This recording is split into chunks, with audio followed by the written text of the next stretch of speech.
Hi, everybody. Good evening. Thank you for joining us tonight. On tonight's Men and Women for Others, we are discussing student leader self-care. We are joined by four wonderful panelists, and I am also joined by a co-host joining us today from San Francisco. So without further ado, my name is Chris Holguin. I use he, him, his pronouns. I'm an associate director in the Office of Student Involvement, and thank you all for being here tonight. I will let my co-host introduce himself as well. Hello, everyone. My name is Chris Campbell, and I'm one of the assistant directors in the Office of Multicultural Education. Awesome. Thank you, Chris. And now we'll have our panelists introduce themselves. So I will throw it over to Alan first. Hi, I'm Alan. I'm a senior at the college. I'm a biology major and I'm part of the college honors program. My pronouns are he, him, his. In terms of my extracurricular involvements on campus, I am currently the senior advisor of Asia and a peer mentor as a part of the peer mentor program. Hi, my name is Chris Realbuto. I'm a senior at the college. I use he, him, his. And on campus, I'm part of SGA, the Student Government Association. I'm an intern in the Down Office of Community-Based Learning. I'm a member of the men's swimming team, and I also participated in the spring break immersion program as a leader as well. Hi everyone, my name is Maggie. I'm a first year from St. Louis, Missouri. I use she, her, hers. And this year I served as executive secretary on student government, as well as was involved in Eco Action and Feminist Forum, which I'll be on the e-board next year for Feminist Forum, which I'm really excited about. And then I also served in SPUD at the Worcester Refugee Assistance Project. And I also work for Arts Transcending Borders. And next year I'll also be serving as an RA. Hey, I'm Brandon. I am a senior English and theater double major. I am from the Bronx, New York. Pronouns are he, him, his.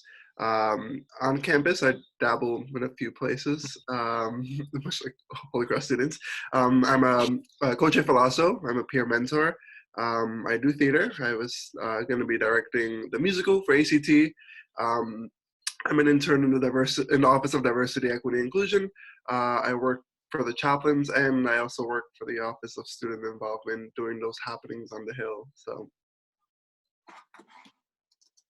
Awesome. Thank you so much, everybody, for introducing themselves. As I mentioned before, today we'll be talking a little bit about self-care and how that looks like in being a student leader, being able to balance that with academics, life in general, etc. So we're going to be having reflections from our panelists, and then also if there are any questions at some point, please feel free to include those in the chat. Appreciate that. So without further ado, I'll ask the first question. So pretty easy. How have you been doing during the last couple of weeks? If you could maybe give us one or two highlights of being at home, and what have you been doing? Alan, I'll throw it off to you. Yeah, so I think a lot of it has been like structuring my days in terms of like making sure I'm giving myself enough time to do my schoolwork, but also enough time to like relax and like take a breather. I think that where we don't have this physical partition between our workspace and our like relaxation space, it becomes even more important to like plan all that out. So I like have an active like Google Doc that I have out that I'm like, okay, this is my to-do list. I might put times there. Sometimes it's really like free form, but that way I can at least like write down like what I'm doing. And besides that, like, I recently got a Switch Lite, so I've been like rewarding myself, picked up Animal Crossing. So I figured it'd be nice to like have something to do that wasn't just schoolwork or like watching shows. Awesome, thank you. Maggie, do you want to go next? Sure. I've been doing well. I've really enjoyed my family time. As a first year, I did get homesick, so it was nice to have so much time with my parents that I don't think I'll get at another time. My sister who lives in DC also came home, so it's been nice to spend time with her, and we've been doing a lot of family activities such as taking walks around our neighborhood or baking and cooking and watching movies. I would say the biggest highlight of my quarantine has been being pleasantly surprised at how I'm staying connected to Holy Cross through my friends. We have Zoom calls like this, as well as different RSOs. We're still having our meetings. And then lastly, Communitas, the virtual retreat, has been everything. It's been a really nice like rock that I can go to every week to kind of talk about what's going on and to really stay connected, especially with the chaplain's office. Awesome, thank you. Brandon, you want to go next? Yeah. So I think it took me a while to get to a decent place, and I think for a bit I just had to process all of this. Still am, but I needed to give myself that time to, grieve losses, both actual like losses, physical losses, but also the kind of other losses of senior year and stuff. So I had to give myself that time, because I'm not going to say that it's been perfect, because it hasn't. But some really cool things, I think. A lot of people know me. Everybody in the chat knows me and know that I don't stay still. And so for the last 4 years, I think I haven't given my body that time and that space. So I think my body's like catching up and recognizing that this is what Cura Personalis actually is, not just doing a simple face mask, or not, taking a long shower, going on a walk, which is like what we do at Holy Cross, because that's like what we convince ourselves, it's like we're doing enough. And for the most part, everybody does their own thing. And I'm only speaking for myself here. It's been good to just sleep. I've also been cooking a lot and baking a lot. My family's vegan. And so I was like, I'm just gonna, do this challenge and figure out some really cool vegan recipes. And I have, like, I just ate a vegan sausage sandwich before, and it's actually really cool. And this weekend I'm gonna finally get my dog that I'm adopting. So I'm gonna be what is a dog dad to this really cool mounted pool. He's a really cute dog from Rhode Island, so I'm gonna go. They're gonna deliver him this weekend. So that's been really cool. It's been hard. Adopting a dog is hard. I didn't think it was like that difficult, but yeah, he's gonna be great here. So awesome, thank you so much. For me, I think it's been good. It's been good. Just enjoying the time with family, and a lot of my friends have been like sharing pictures of the food that they've been making and the bread that they've been making, and I've been trying to get into cooking, but the most I can do is like oatmeal or toast. So it's been funny seeing the different things that my friends are making. And yeah, it's also been interesting navigating. Two of my other brothers are also in school as well, so trying to each find our little spot in the house to do our work and have that space has been interesting to navigate as well. Awesome, thank you so much. I heard a lot of, first couple of things that I heard was being able to acknowledge, right, the situation that we're all in. And I think that's an awesome reflection that all of you have partaken in. And I think it's really cool hearing y'all either talk about new hobbies that you have picked up or, the adopting the dog. Brandon, if you need any dog parent advice, let me know. I got you. Alan, I do expect big things from your Animal Crossing island. So, but right now I'll turn it over to Chris to ask the next question. Yes. So I know Brandon alluded to this about like pausing and taking time for himself, during this time. Especially when at Holy Cross, you're always on the go mode. So I'm curious as to like, what tips do y'all have for students to practice self-care, or as we would say, cura personalis, during this time?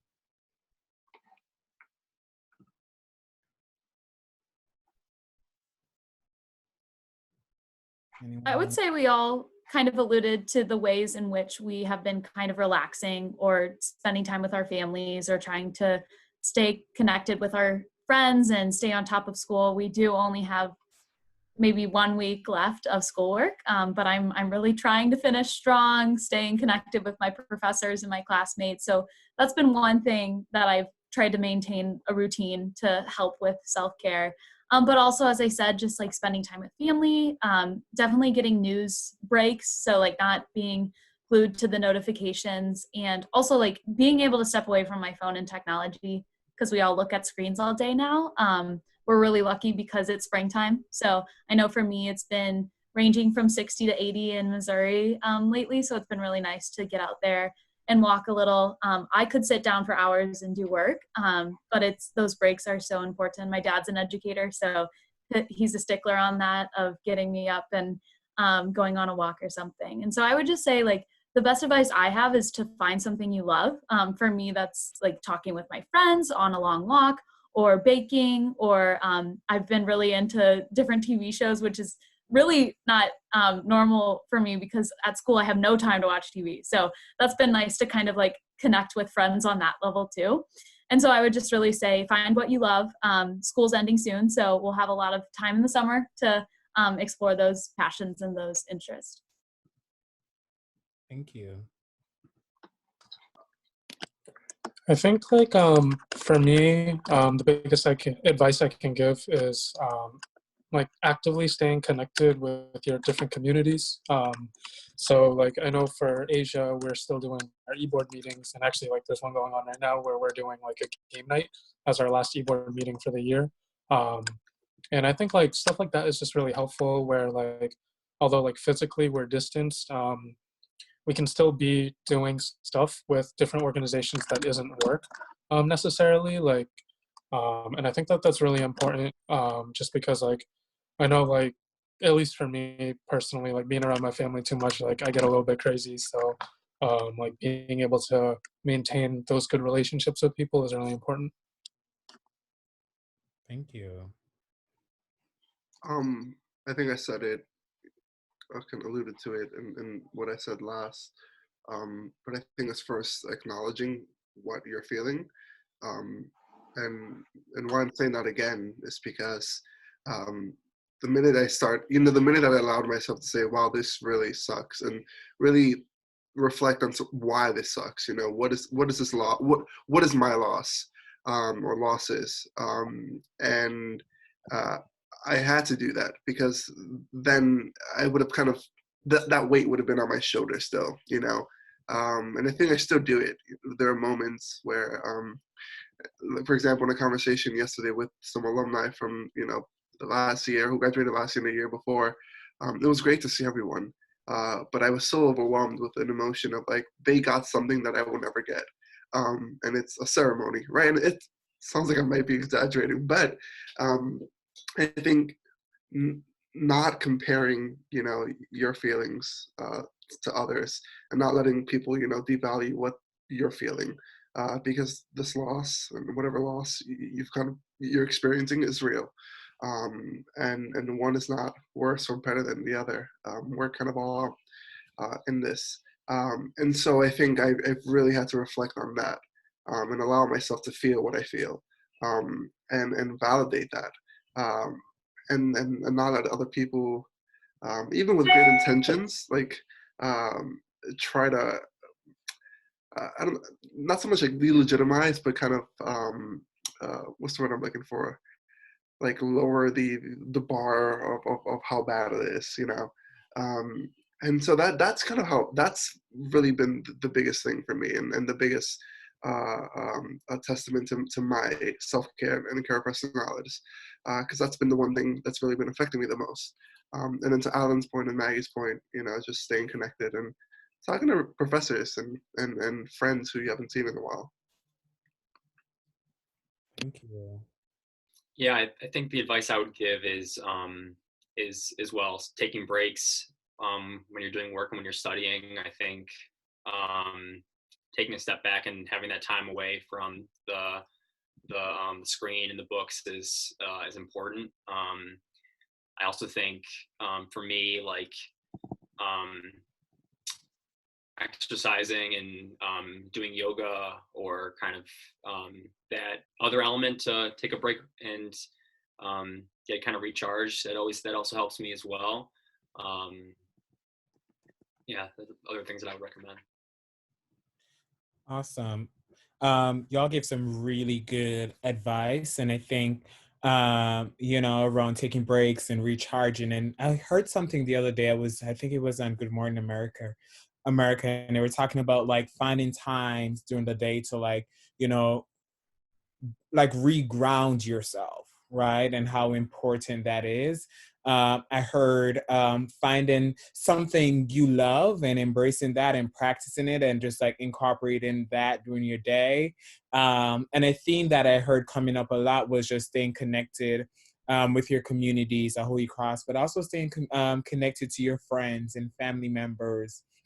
um, Brandon, you also named a really important point, because I think sometimes during moments of hardship, the tendency is to put that away and not embrace those feelings. But what I heard you say was it's okay to grieve during this time, and it's okay to embrace the emotions and feelings that you're feeling, because your feelings and emotions are valid.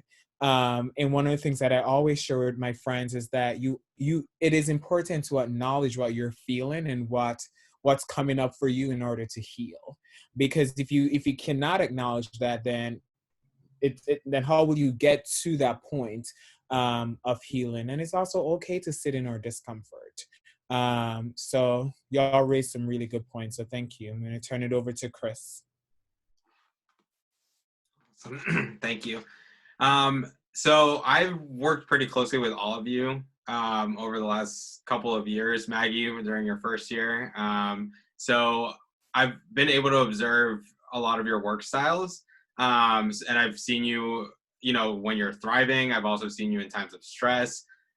So kind of like looking back, I guess, right, we have 3 seniors and 1 first year. Kind of like looking back on for the seniors first, or can you name at least one situation where you were like super stressed, and maybe one of the things that you did to kind of prioritize yourself first? And then for Maggie, kind of seeing your first year, kind of like looking back on it, I know you got very involved very quick. So being able to reflect on those experiences and what for you kind of like, was there a stressful moment? And what did you do? Anybody can go first.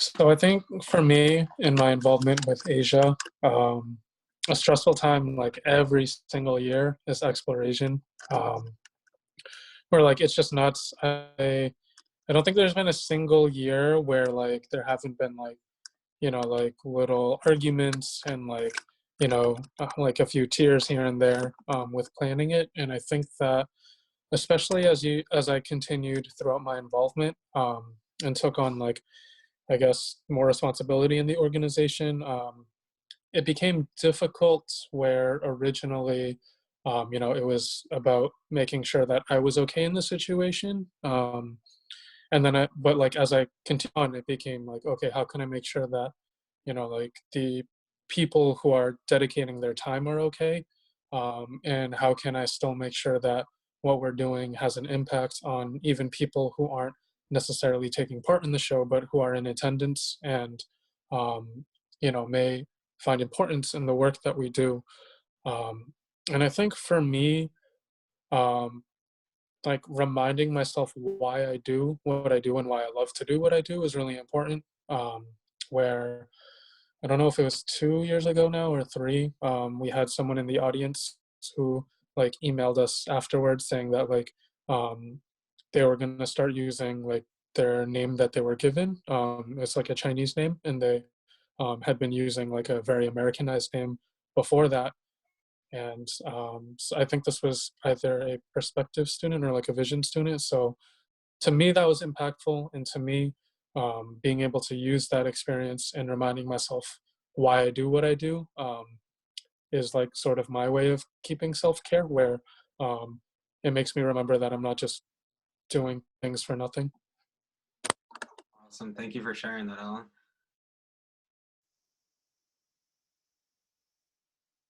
I think for me, I think tapping into mentors on campus and friends on campus. I think being able to, when times get stressful and when you're dealing with a stressful situation, being able to have people that you can turn to, faculty, staff, or student that can help you navigate that situation. When I was working with the Passport program as a Pathfinder, and there was a situation with one of the students, and I wasn't really sure how to handle it, or what type of decision I should make.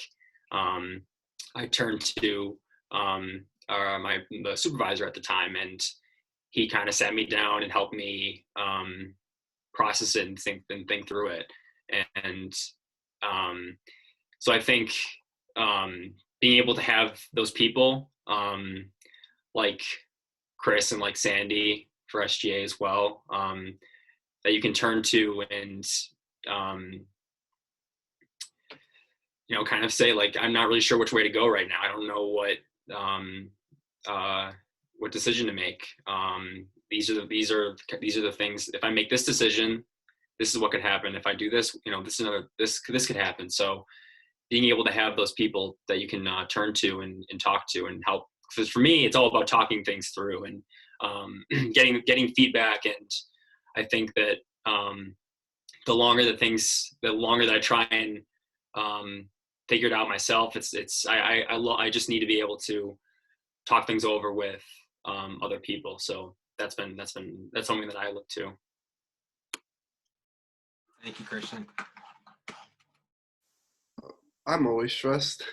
Every year I'm like, or every semester I'm like, I'm not gonna do as much. I learned my lesson, and in that time, like that break during winter break or any of the breaks, you kind of rejuvenate and you then feel like Superman again, and you're like, oh no, that was like a fluke, like that was one time. Mind you, it was like 7 other times. And the one moment that comes to my mind was my junior year. And this goes along to Christian's point.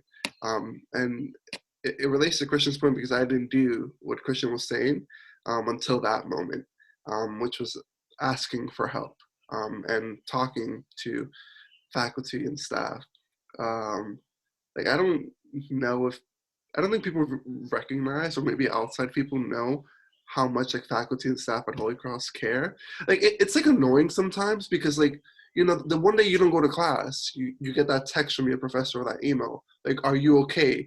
And I'm like, I just didn't want to go to class. Like I was tired, and or whatever reason, it's like they're really like they care that much. Anyways, it was the first moment when I broke down, literally crying to Jenny Ryan, whom I think a lot of people know. She was my freshman year Montserrat. So yeah, even as a junior, I went back to my freshman year Montserrat. Till this day, I go back to my freshman year Montserrat professor because she just allowed me to cry and feel, what I was feeling in that moment. We went to the chapel, which was, an odd space for me. But for some reason, I think being in that space, being uncomfortable, and being uncomfortable with my feelings and the physical space itself, it for some reason created a space that I needed. It doesn't make sense, and this is me reflecting afterwards. And so from that moment on, I felt like I had this superpower, and it was just saying that I need help. I need an extension, I can't do this, I need help, delegating, not doing so much. And I think it just takes one time for it to like click, for it to say, wow, this feels good, to not have to feel like I have to do it all, or carry this weight. And that can easily happen at Holy Cross until that one person comes in and says, stop, or you're gonna get sick, or I care about you, and this is why I'm telling you, you need to drop that, or you need to stop doing that. And so it's in those relationships that you create at Holy Cross where those people look out for you, and they know when something's up. For me, that's professors and friends. Debbie from Cool Beans, like she knows And then I go every morning, and she can already tell, like, am I in a good mood? Like, what's going on? Do I have a paper? Because she gauges my, you know, my vibe. Thank you. So Brandon, that was a great segue into what I wanted to say. And I think that we all know how great Holy Cross is, how wonderful the academics are, and just being a student is enough. But then when you have all these incredible opportunities to join an awesome club or to attend a lecture or to go on a trip, like there are so many different ways that you can get involved. And for me, I have always been the type of person that runs off of like all this energy and off of the commitments that I do. And I really invest myself in them, and it's hard for me to say no. And when I got to Holy Cross, I did not say no at first, and I just tried to do everything and join a lot. I remember at the co-curricular extravaganza, I was like, okay, I have to limit myself in some way. But the thing is, like, these club leaders would come up to me and be like, hey, how are you? Like, so friendly, so encouraging. And I think what happened when I got to Holy Cross was when making my college decision, I knew that Holy Cross would be a great place. And then I was solidified in that fact when I just got on campus and felt so embraced and had so many people reach out and make sure that I was doing well, staying on top of my classes, as well as getting involved. And I think I became really comfortable in the community and with all the opportunities that I was given. But I really think at the end of the day, it's those people who want you to do well, want you to succeed and get involved, but also have your back when you need to go to them. Again, like giving help, or lending help, having other people help you, that's vitally important. And it's hard for me to do that always because I'm like, oh, I don't want to bother anyone. I should just do it myself. And also saying no. I was really afraid of offending people by saying like, oh, I don't have time to do that. And I would push myself to do it. And I felt like I was a superhero and could like do all these things and not need to sleep and not need to like go eat. But then I realized that I have to, and I have people who keep me accountable and who make sure that I'm doing okay. And so it's really just like, I found a community on campus that would help me in those aspects, but also encourage me. And so I would just say that the struggles that I ran into, like everyone, was just not having enough time in the day and really having to choose which aspects of my Holy Cross career I wanted to pursue. And not like avoiding the other ones, just saying like, hey, I can't dedicate this much time. I'll be a participant in some way, but just not like a weekly meeting. And so I think we all just know how great Holy Cross is and all the opportunities, and we just have to like choose which ones best fit our experience. Awesome. Thank you all so much for sharing. One of the biggest things that I heard across all four of you was that, right, like when we think about Holy Cross, we think a lot about community and what that means and how that translates into family. I think one of the biggest things I heard from Alan is, right, even though there might be, whether it's certain drama or like certain things, at the end of the day, you're still a community that's trying to achieve one goal. And I think that I could say that for every one of you and kind of like observing your work thus far. So that's awesome to hear. And I think to Maggie's points too, like coming in as a first year and just seeing all these opportunities and, you know, trying to see kind of like testing out what you want to do, what you don't want to do, and then being able to take a step back and say like, all right, I'm going to commit my time to this, this, and this, and then I'll just like participate as a member for these other ones. So again, like really, really great to hear some of those things, especially as, you know, as the seniors are reflecting on their time, and then Maggie as she's starting her time as well. I'm going to throw it over to Chris now for the next question. Right. So, you know, finals is like right around the corner.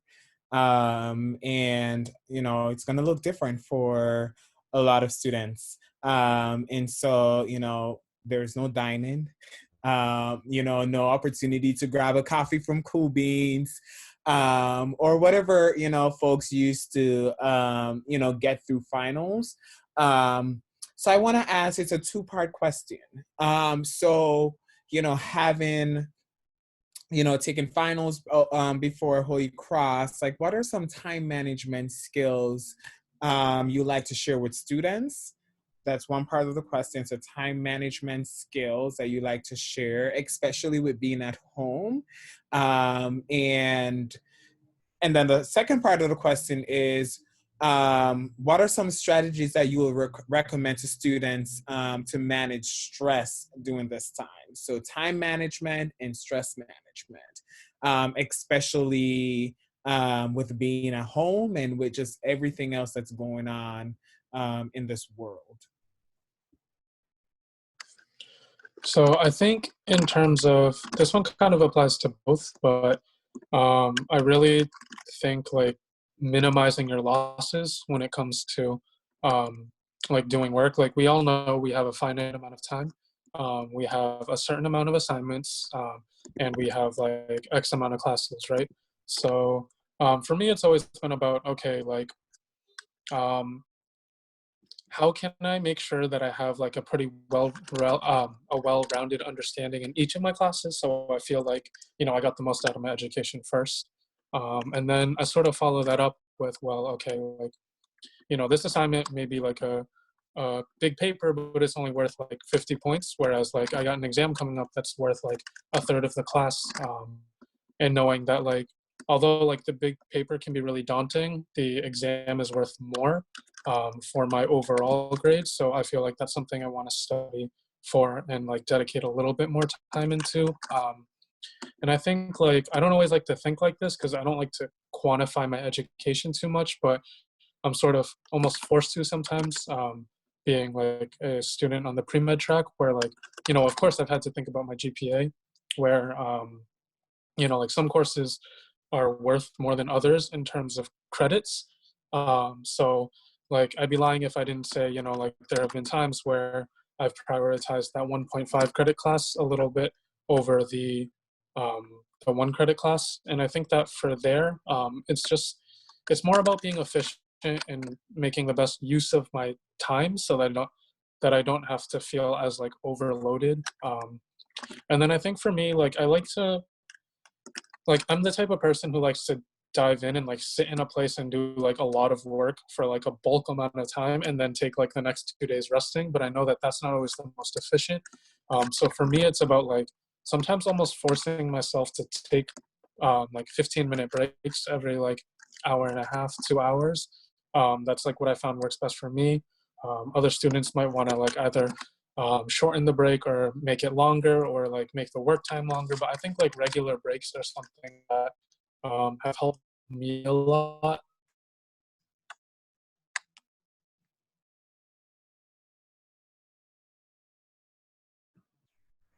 I feel like for me, I'm someone who I have a hard time sitting and doing work for extended period of time. So I need to I've been setting a lot of timers for myself,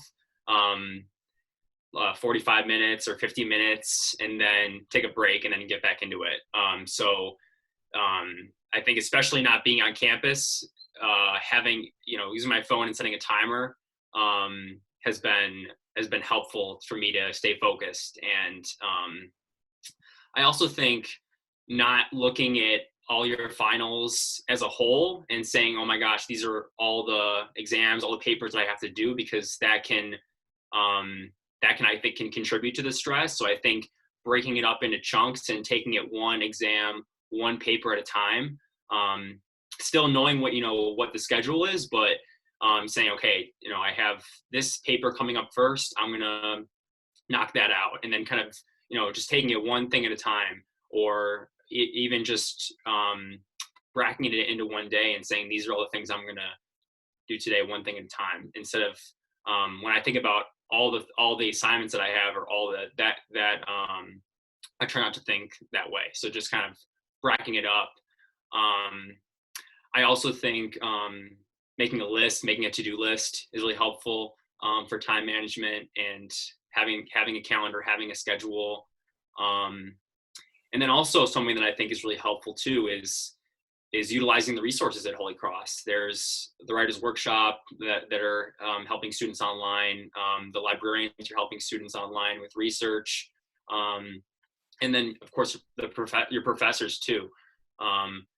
If I'm writing a paper, I will email my professor and schedule a time in advance to meet and go over and flesh things out. And that helps me to stay on track and say, okay, I need to focus on this, and I need to have a concrete plan of what I want to write about for a paper. So I think those type of things to help stay on track. Being in a home environment, especially now that we're at Holy Cross. But again, there are still resources for students to use right now. So definitely tap into those as well. Going off of that, I was really nervous at first to go into office hours online and to see my professor through a screen. And now I feel like I talk to them like I talk to my parents on the phone. It's been very casual, but also so important. And I feel like I'm on a good foot to start exams and finals because of the teachers' dedications to our education still and their hard work in planning these online courses. I'm amazed at the opportunities that Holy Cross still is providing for us. And I didn't doubt it, but I was just amazed at how they could do it virtually. And I think for me, going off of what Christian was saying about how we get so bogged down by everything we have to do, and it's important to write down all of that and keep a running list. Like I'm a big planner, agenda person, but taking it one thing at a time and like allowing yourself to breathe. I often get like so like tense that I forget to breathe in a way, and really just clearing my head, doing things mindfully.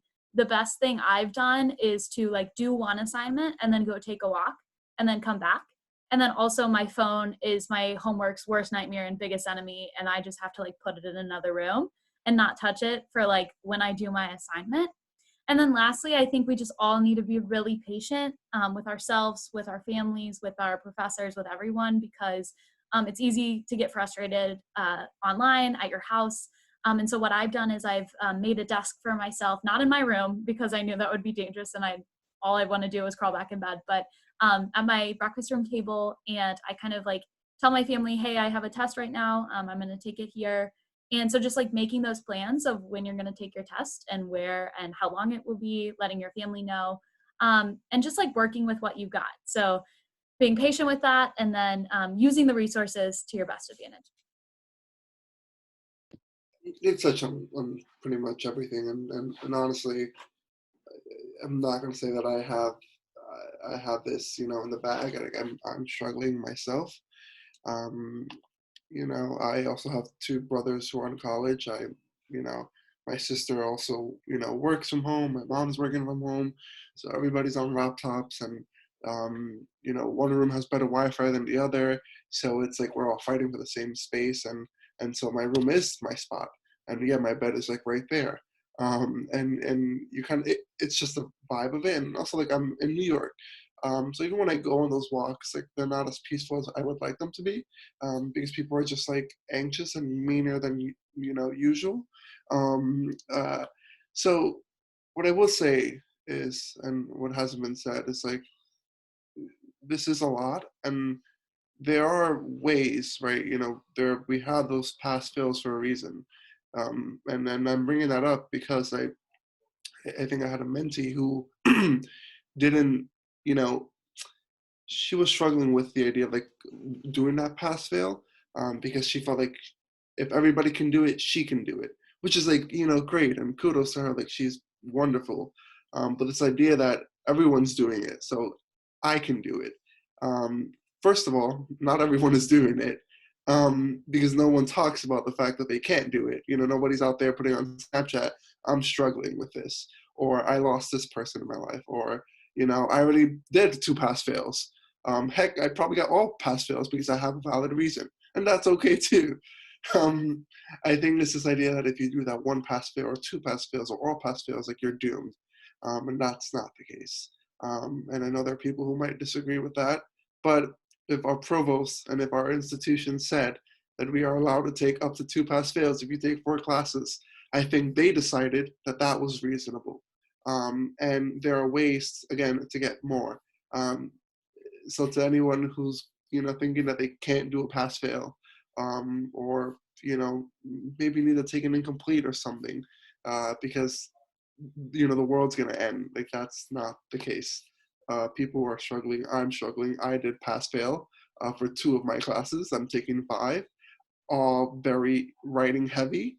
And yeah, like, there are a lot of papers. And yes, it's even more difficult not having, the Holy Cross Library to go get books from. You know what I mean? And like, I don't have that access anymore. Or it's not as easy. I don't have a library that's open nearby. So yeah, there are barriers. And so we need to acknowledge those barriers and not let other people define what those barriers are for us or what is a valid barrier. Again, I think the biggest thing that, if anything, from what I said in this talk, is like not allowing people to infiltrate their own opinions of what you should be experiencing or feeling during this, moment, because it's unique and different for every single person. Wow. Y'all shared a lot of gems. Talking about, taking regular breaks. And I've been sharing this too with students. You don't sit down and dine in or cool beans all day working on something. You get up, you go to class, you leave. And so you definitely need those breaks. I heard, setting a timer, which can be helpful because sometimes you get stuck, you get so immersed into a paper or into something or a problem set, etc., that you completely lose track of time. And so setting a time, it definitely helps. What I also heard was like strategy. So one thing at a time. I know we're, as a Holy Cross grad myself, and I know Holy Cross students, we like to do it all. But how do we, slow down? Because there's so much that's also happening around us. Making a to-do list, utilize the resources that Holy Cross has to offer. And I cannot say this anymore, and I heard it from all of you. The library is still available. Resources from the library is still available. Your professors are still around. The Writers Workshop, like reach out to your mentors. Allowing yourself to breathe.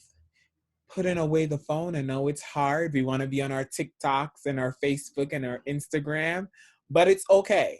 It's okay. After finals, it will still be there. Being patient with yourselves and your friends and your family. But I also heard that we need to communicate because our families don't know what's going on. And so it's important to share, hey, I have the finals and this is what it will look like and this is what I have to do and this is what I have to accomplish by X date, X time. So setting clear boundaries is important. Also communicate with your professors. Professors, if you don't share what's going on at home, they don't know, right? So it's important to talk to your professors and talk to your class deans. If you need any help, if you're struggling, they want to know in order to help you. So thank you for sharing all those insightful ways to manage stress and also just to manage time as we gear up and prepare for finals. Turning it over to you, Chris. Thank you, Chris, for that. That was a great segue, kind of just going towards the end of this as well. I think right now we're going to transition into a little bit of the Q&A. If anybody has any, they could type it in the chat. But while people are maybe thinking of questions, I'm going to ask a final question of the panelists.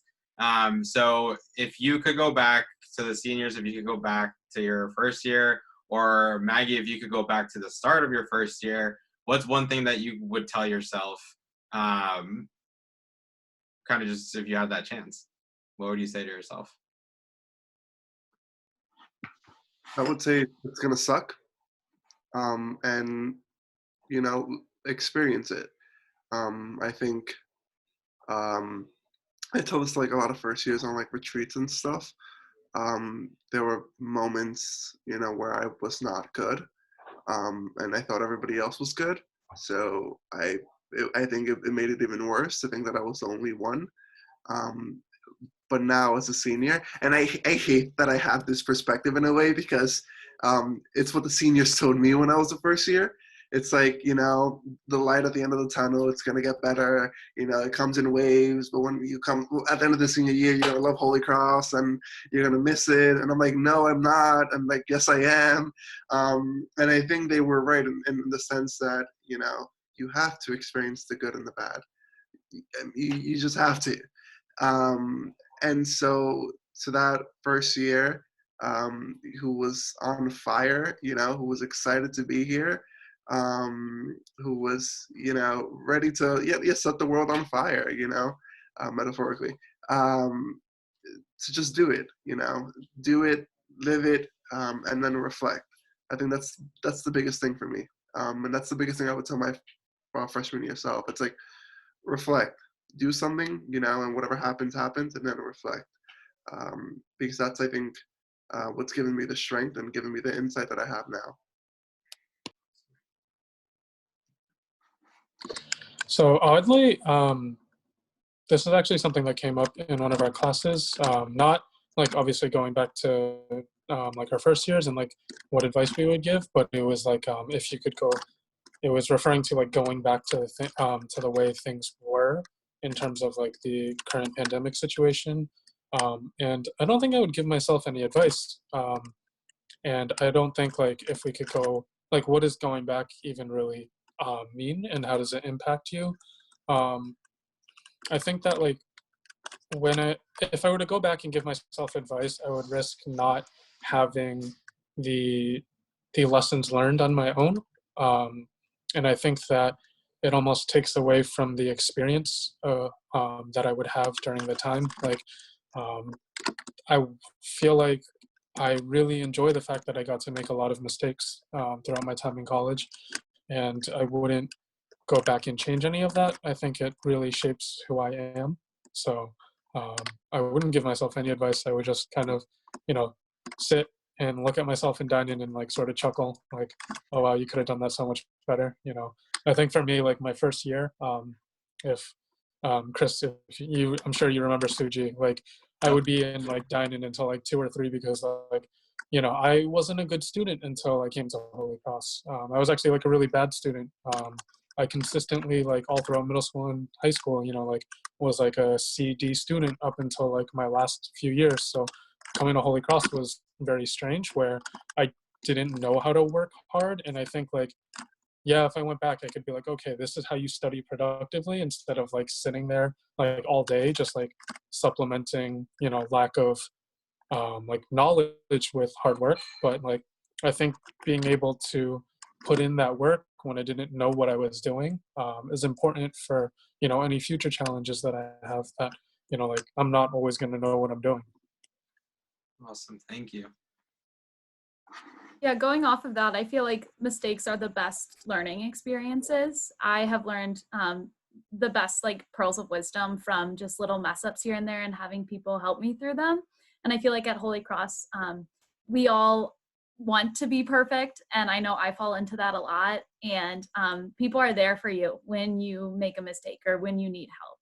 And I would say that, like, looking back at my year, I feel like I had such a full year, but there were moments that I did take advantage of, that I thought, oh, I have 3 more years. Like, this is like, I'll just like chill right now, or push myself to not enjoy it to that extent. And so I feel like I always think about Father Burroughs. The first thing he addressed our class with was Holy Cross kids tend to overbook and over-involve, and you want to pick a couple things that you will invest in. And I heard that, and I was like, okay, I'll try. And I knew that I would just be roped into so many different things.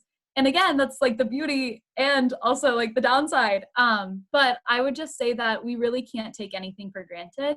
And we really have to take every day for what it's worth, because we never know when there will be a global pandemic, or when when our whole world will turn upside down. And I think I really just learned what's so important. And that's the friends that I've made and the experiences that I've had, and really this education that I'm getting, and to just take that with me throughout my life, through this time at home. My parents are, I think, maybe overwhelmed with how much I love Holy Cross and how much I talk about it at home. And they know that it's been great, and that I can just take that with me and have that experience to still bring up that like joy. And so I think about those good experiences that I had, and then the lessons I learned from others. And so I think that we just have to think about the decisions we make, and then the people we meet, and take that with us. Really use that as kind of motivation to get back to life, hopefully as normal after this. Yeah, I think it's cliche, but the person I am now is I wholeheartedly believe 110% not the same person who I was when I came into Holy Cross. I've learned so much. I've grown so much. I've made mistakes, and I've learned from those mistakes. And I think,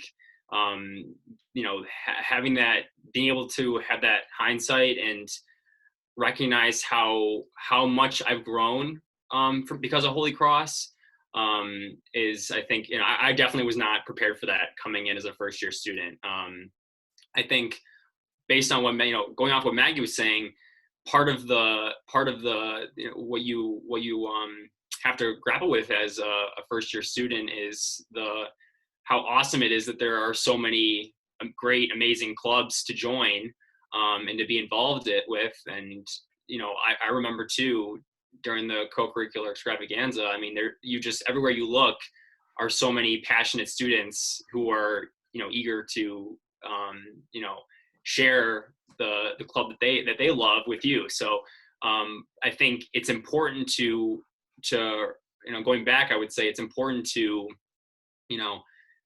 to know what you're passionate about, and to be a part of things that you're passionate about and that you want to serve in, and don't feel like you have to do everything, because that's impossible. I think taking stock in having a couple organizations that or one or two or whatever it might be that you were really, really excited by and you're really passionate about, that's I think is the not the number, but what you're passionate about. And I think to just take advantage of the resources and the faculty and staff. I think right now, with what we're seeing, the response from professors and how they're just completely changing the syllabi to accommodate and to help make this transition as smooth as it can be. I think that's a testament to how outstanding the faculty and staff are here, and how fortunate we are. So letting yourself ask them questions, and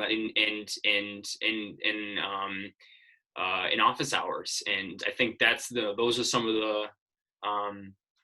the places where I've grown the most is in office hours, and developing those relationships with my mentors at Holy Cross. So that's a lot, but I think just can't stress enough how fortunate and how grateful I am to have called this place home. Awesome. Thank you all so much for sharing. I think just my personal reflection on hearing you all talk too, knowing that with the 3 seniors on the panel, like I've worked with y'all for the majority of the time that you have been in student leadership positions. So I just want to say how proud I am of everything that y'all have done on campus, and then also being able to contribute, like to this panel in that sense of self-care. And I'm going back to Alan's point about, like, for example, like for Explore Asian, you see this pretty picture of like, this is what the show is, but you never really see what's behind the scenes. And I think that's something that, to what Brandon was also saying, is like something that's not often talked about, right? You don't necessarily talk about the hardships and everything, but you just see what's face value for the most part. So I do want to just say that, and to Maggie too, like I'm very excited to keep working with you over the next couple of years. So thank you all for being here. With that said, I don't see any questions, but I will turn it over to Chris for any final words. I think you summed it up well, Chris. Thank you all for participating and just sharing honestly. I haven't met, some of you in person, but it was a pleasure hearing from you all, and good luck wrapping up the semester. and just, you know, be patient with yourselves as you all continue to navigate the situation in general. So please take care, practice self-care, and spread love. Awesome. Thank you, Chris. So thank you everyone who did join and everybody who is watching at another time.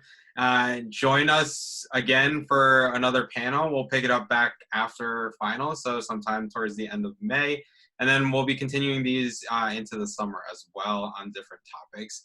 So again, thank you everybody for joining and have a great night. Thank you. Thank you for having us on the panel.